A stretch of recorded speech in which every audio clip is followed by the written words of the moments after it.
But there's one machine that above all others, I think encapsulates the inventiveness, revolutionary design and pure joy of British engineering in the 60s. It's been called the most beautiful car ever built. No, it's not a Ferrari, or an Aston Martin, or a Mercedes. It is, of course, the Jaguar E-Type. It has everything you could ever want in a car: looks, comfort, handling and power.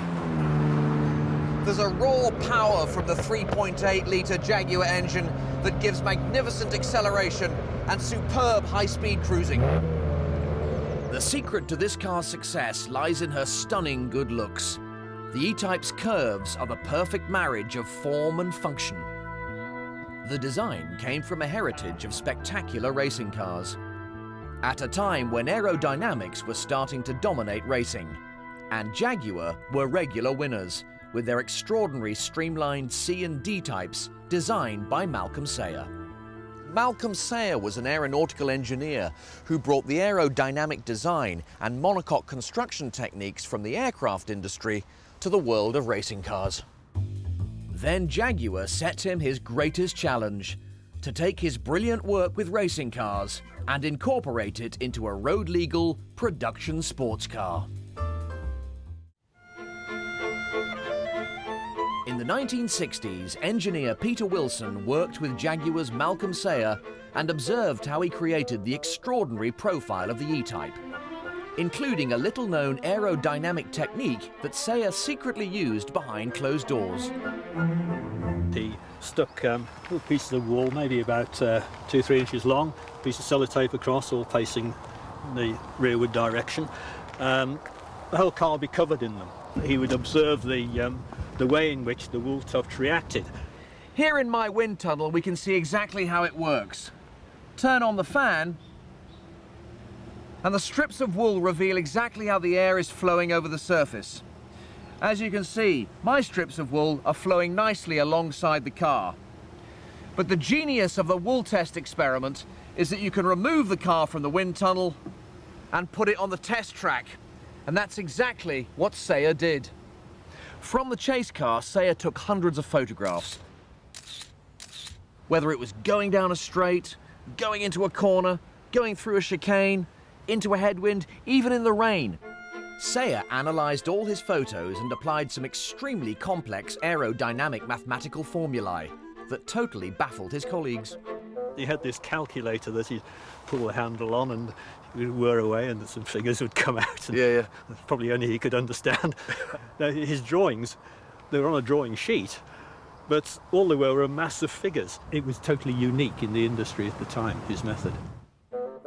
These figures were converted into the magical shape of the E-Type, and the head of Jaguar, William Lyons, proudly presented his designer's masterwork to the world's press at the 1961 Geneva Motor Show. The car rolls up. Here it is, gentlemen. So they're standing there, their jaws are on the ground. Then, in typical Sir William fashion, well, what about the cost? And, well, this is the price. And at £2,200, all taxes paid in UK for the fixed head car, it was an affordable supercar. Yeah, absolute perfection. Absolutely. With standard Jaguar components including engine, gearbox and rear axle, and cleverly designed production techniques, the E-Type was produced for an unbelievably low price. And thanks to those magnificent aerodynamics and the great Jaguar engine, that price bought you getting on for 150 miles an hour of heaven on earth. But in a decade famous for amazing sports cars, how does the affordable E-Type compete with the best from around the world? Let's find out. Another car maker famous for giving bang for your buck was the American Corvette, and this 1963 Stingray is one of their most sought-after models. I'm looking at a Wurlitzer. It's a 50s spaceship. No, I'm in an American diner, surely. Everything about this car is big, brash and loud. For Christ's sakes, it's American! $4,037 in the day for a 360 horsepower American muscle car that was great in a straight line. What about that great German icon, the Porsche 911? A hugely successful sports car with a 25-year production run in classic form, but almost twice the price of the E-Type and Stingray. This is a fuss-free machine that gets you from A to B damn fast. And that's it. It's clinical, it's functional. I suppose for the non-German, driving one of these is the nearest you get to actually feeling what it's like to be a German. Great handling and performance, but not exactly a stunner. For sexy good looks, Ferrari has got to be a contender.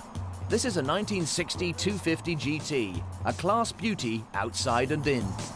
The interior of this car for me is just typical Italian. You know, from little things like the Art Deco rocker switch, the sculptured door handles, the attractively shaped mirror, the suede dashboard top that doesn't reflect in the windscreen on bright days. You look fantastic driving one of these until you break down. She had a pretty shaky reliability record. And for the same price, you could buy 3 E-Types. Driving the E-Type, I feel that here we have a car that takes elements from all the other contenders. But the E-Type has something else, something indefinable. And if, just if, I was judging a 1960s Miss World competition for beautiful sports cars, so after much careful, indeed agonizing consideration, Miss World Sports Car 1960s is Miss United Kingdom. Never in doubt, really. Looks, comfort, handling and power. It's got it all. Being a huge Jaguar fan, maybe I'm a little biased. But I don't think the great Enzo Ferrari was. He called the E-Type the most beautiful car ever made. In 14 years, Jaguar built over 72,000 E-Types. A fantastic British export, seducing people across the world. For me, this car embodies the great British machines of the 60s. Style, beauty, and ingenious engineering. And for the first time, you didn't have to be part of the rich elite to afford one.